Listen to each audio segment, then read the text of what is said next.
بسم اللہ الرحمن الرحیم۔ معزز خواتین و حضرات، السلام علیکم ورحمۃ اللہ وبرکاتہ۔ گوشہ کمال کی نشست نمبر 346 یعنی 346 میں یہ گوشہ نشین معین کمالی ایک بار پھر آپ کی خدمت میں حاضر ہے۔ آج ایک بالکل منفرد اور مختلف موضوع کے ساتھ میں آپ کی خدمت میں حاضر ہوا ہوں۔ میں ہمیشہ کی طرح ایک عوامی آدمی ہوں، بالکل غریب خاندان سے پڑھ لکھ کر تھوڑی سی تعلیم حاصل کر کے ملازمت کر کے نچلے متوسط طبقے کا فرد ہوں۔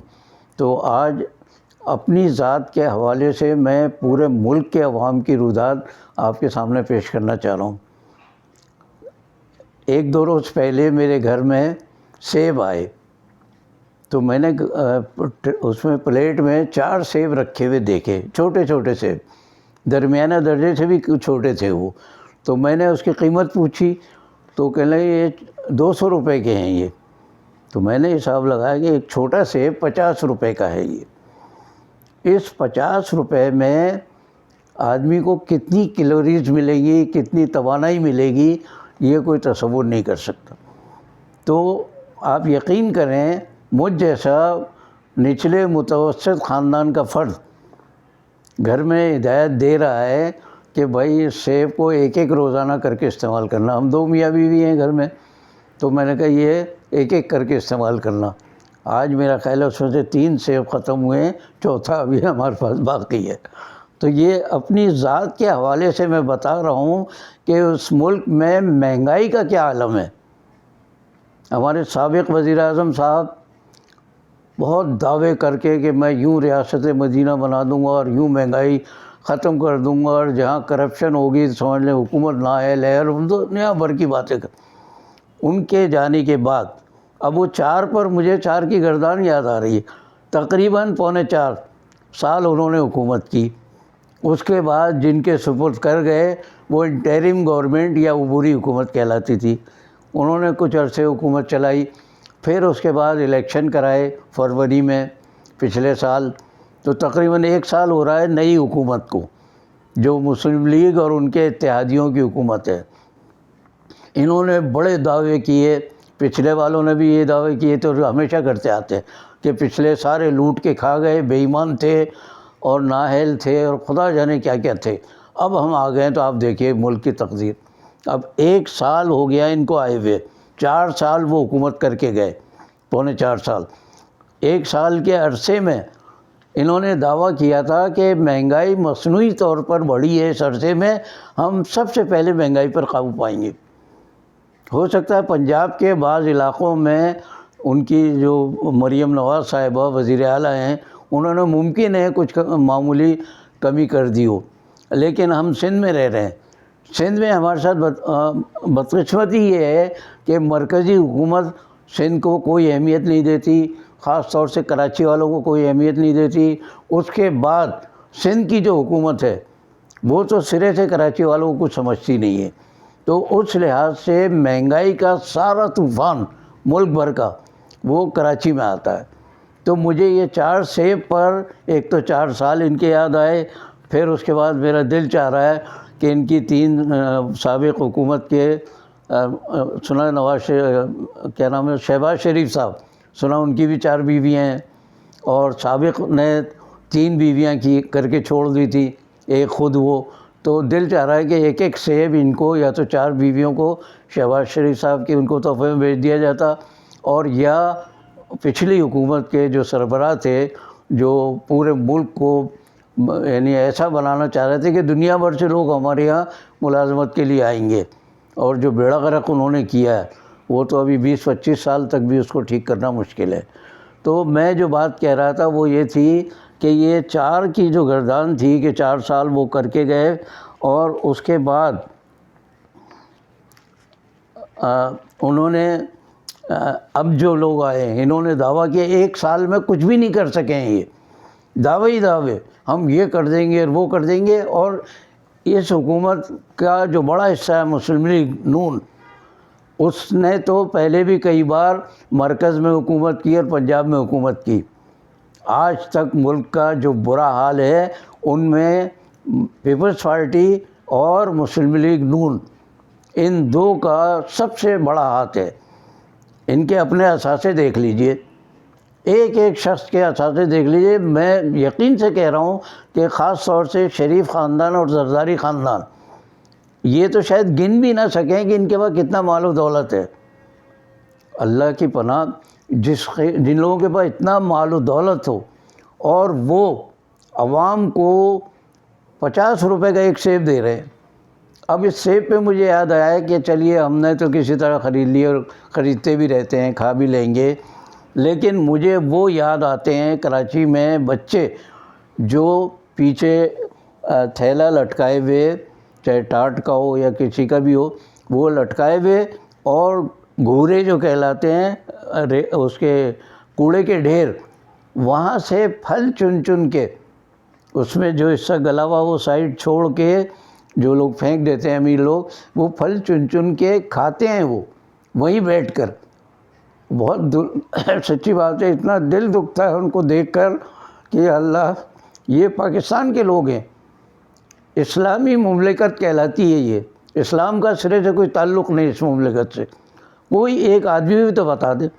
یہ جتنے لوگ 77 سال سے اس ملک پر حکمرانی کر رہے ہیں، ان میں سے ایک دو کو چھوڑ کر باقی سارے کے سارے، سوال ہی نہیں پیدا ہوتا ہے کہ ان کے ہاں ایک وقت کا بھی کبھی کھانا کم پڑا ہو۔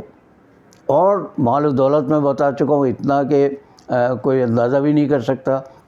یہ سارے لوگ غریبوں کے ساتھ کھیل کر، آئی ایم ایف کے اعلی کار بن کر، اچھا آئی ایم ایف کا بھی کمال دیکھیے کہ آئی ایم ایف نے آج تک قرضہ دیتے وقت یا امداد دیتے وقت کبھی یہ نہیں کہا کہ زرداری خاندان کے لوگ اپنا معیار زندگی عام آدمی سے بہت کم نہ صحیح 10 گنا زیادہ کر لیں۔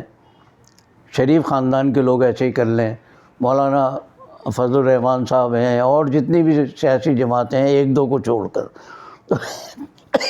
کہ ان کے لوگ اپنے معیار زندگی کو عام آدمی کے معیار زندگی سے 10 گنا زیادہ کر لیں۔ بھائی ابھی تو ہزاروں نہیں لاکھوں گنا زیادہ ہے ان کا معیار زندگی۔ اسی لیے یہ باری باری آتے ہیں، حکومتیں کرتے ہیں ایک کے بعد ایک عمران خان صاحب کو موقع دیا تھا، ہماری اسٹیبلشمنٹ جو کہلاتی ہے اس نے موقع دیا تھا کہ ان کو بھی آزما کے دیکھ لیں، انہوں نے تو سب کا ہی سمجھ لیں ریکارڈ توڑ دیا، اتنا خراب۔ تو اب اس وقت میں مختصر کر رہا ہوں آج کی گفتگو کو، اس وقت مجھے وہ عمر شریف مرحوم یاد آ رہے ہیں کہ ان کا ایک بڑا اچھا وہ ڈائلاگ وہ بیان کرتے تھے جو ٹی وی پہ کئی بار آیا کہ ہاکی کا میچ ہو رہا ہے، اب وہ بال ایک اور 11 کھلاڑی ادھر اور 11 کھلاڑی ادھر، مجھے نہیں معلوم ہاکی میں کتنے کھلاڑی ہوتے ہیں، کھیلوں سے میرا کوئی تعلق نہیں رہا، لیکن وہ بڑے مزے سے کہتے تھے اب گیند جو ہے سلیم اللہ کی طرف، سلیم اللہ سے کلیم اللہ کی طرف، کلیم اللہ سے فلاں کی طرف، فلاں کی طرف، اور اس قدر روانی کے ساتھ۔ تو ہمارے یہاں حکومت میں یہ گیند جو ہے حکومت کی، یہ کبھی سلیم اللہ کبھی کلیم اللہ، ان دونوں کے درمیان ہی گھومتی رہتی ہے، یعنی نواز شریف خاندان اور زرداری خاندان، بھٹو خاندان جسے کہنا چاہیے اصل میں، تو ان دونوں کے درمیان گھومتی رہتی ہے۔ باقی جتنے حالی موالی ہوتے ہیں جو ان کے ساتھ ہوتے ہیں وہ اپنا حصہ وصول کرنے کے لیے شامل ہو جاتے ہیں۔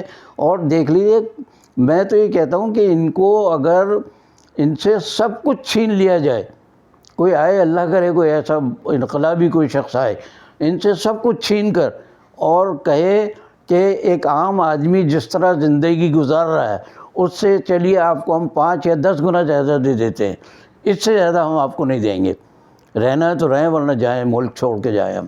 ہمارے یہاں تو مثالیں قائم کی ہیں، حضرت ابوبکر صدیق نے، حضرت عمر فاروق نے، اور حضرت عثمان غنی تو خیر امیر تھے وہ، لیکن بہرحال انہوں نے بھی عام آدمی جیسی زندگی گزاری۔ اور حضرت علی مرتضیٰ کا تو عالم یہ تھا کہ ایک دن ایک درخت کے نیچے بیٹھے ہوئے کھانا کھا رہے تھے وہ، تو باہر سے کوئی مسافر آیا، ان کے گھر پہ دستک دی، تو حضرت امام حسن یا امام حسین میں سے کوئی صاحب تشریف لائے اور بتایا اس کو کہ بھئی میں بھوکا ہوں، مسافر نے، تو آپ نے اس کو بٹھایا اور اس کو کھانا وانا لا کر دیا مسافر کو۔ تو انہوں نے کہا کہ وہ ایک غریب آدمی جو بیٹھا ہوا وہاں دور، سوکھی روٹی کھا رہا ہے، اس کو کیوں نہیں میرے ساتھ شریک کرتے؟ کہنے نہیں وہ آپ کے ساتھ نہیں آئیں گے۔ تو پوچھا کون ہے؟ کہنے یہ خلیفہ وقت حضرت علی ہیں۔ تو جو مثالیں ان لوگوں نے قائم کی اس کا 1000واں حصہ یہ قائم کر کے بتا دیں کہیں۔ ان کے یہاں گھروں میں جائیے، کتابوں کی الماریاں نہیں ہوں گی، ان کے شرابوں کی الماریاں ہوتی ہیں، یہ فلاں قسم کی، یہ فلاں ملک کی، یہ فلاں برانڈ کی یہ شرابیں، اور یہ انواع و اقسام کے کھانے، یہ سوئمنگ پول، یہ بڑے بڑے پروجیکٹر لگے ہوئے جس میں بہت بڑی بڑی اسکرین پہ بیہودہ فلمیں پورا خاندان مل کے دیکھتا ہے۔ جو لوگ اس طرح کے کیریکٹر کے ہیں وہ اگر ہمارے اوپر حکمرانی کر رہے ہوں تو بھائی 50 روپے کا ایک چھوٹا سیب بھی ہمیں مل سکتا ہے، اب وہ بھی پتہ نہیں اب آئندہ ملے یا نہ ملے۔ تو کہنے کا مقصد یہ کہ 4 سیب کی حکایت لے کر میں آج اپنا درد دل بتا رہا ہوں، جو میرا اپنا نہیں ہے، ملک کے 24 کروڑ عوام کا درد ہے یہ کہ وہ کس طرح زندگی گزار رہے ہیں۔ ان ظالموں کو ذرہ برابر ہوش نہیں ہے، اور ان میں سارے شامل ہیں جتنے ہمارے مقتدرہ کے جو طبقے ہیں۔ اسمبلیوں میں مقننہ کہلاتی ہے ایک، جو قانون ساز اسمبلی ہوتی ہے وہ، پھر اس کے بعد منتظمہ یعنی جو حکومت کر رہے ہیں وہ، پھر اس کے بعد عدلیہ، یہ تو ہو گئے 3 ستون بنیادی، اس کے بعد ہو گئی فوج، اور اس کے بعد بیوروکریسی کی فوج ظفر موج، اتنی بیوروکریسی کے لاکھوں کی تعداد میں، اور ان کی تنخواہیں، ان کی مراعات، ان کی ساری سہولتیں آپ دیکھیے، کتنے 1000 میٹر تو وہ بجلی کے بل جو ہے فری ہوتے ہیں، ان کے بجلی کے بل انہیں نہیں دینے، گیس کے بل نہیں دینے، مالی انہیں ملتا ہے، باورچی انہیں ملتا ہے، کھانے کی چیزیں انہیں فری ملتی ہیں۔ تو یہ سہولتیں ان میں سے بہت سو کو تو ریٹائر ہونے کے بعد بھی ملتی ہیں۔ تو مزے تو یہ لوگ کر رہے ہیں، عوام کا نام لیتے ہیں۔ تو IMF والے ہی کبھی انہیں اللہ میاں کبھی خدا کا خوف دے اور وہ کہے کہ زرداری صاحب، نواز شریف صاحب اور مولانا فضل الرحمان صاحب اور فلاں مینگل اور فلاں فلاں سارے لوگ یہ سب اپنے معیار زندگی کو عام آدمی کے معیار زندگی سے 5 تا 10 گنا بڑھائیں، اس سے آگے اگر بڑھایا تو ہم 1 پیسہ نہیں دیں گے آپ کو قرضے میں۔ IMF کو تو پتہ ہے نا کہ یہ لوگ جو ہے پیسہ جو جمع کرتے ہیں یہ عوام کا خون نچوڑ کر جمع کرتے ہیں، اور اس میں سے وہ ہمیں ہمارا سود سمیت حصہ دیتے ہیں۔ تو یہ ظلم کا نظام، یہ اس 4 سیب کی اس چھوٹی سی حکایت کی روشنی میں آپ اندازہ کر لیجئے کہ یہ کب تک چلے گا، کیسے چلے گا، اور عوام تو بیچارے کچھ کر ہی نہیں سکتے اس لیے کہ وہ 2 وقت کی روٹی سے انہیں فرصت نہیں ہے۔ تو اس لحاظ سے اگر دیکھا جائے تو مستقبل قریب میں تو کوئی آثار نظر نہیں آ رہے کہ ہم اس کو ختم کر سکیں۔ باقی بشرط زندگی باقی، انشاءاللہ آئندہ کسی موضوع پر آپ کی خدمت حاضر ہوں گے۔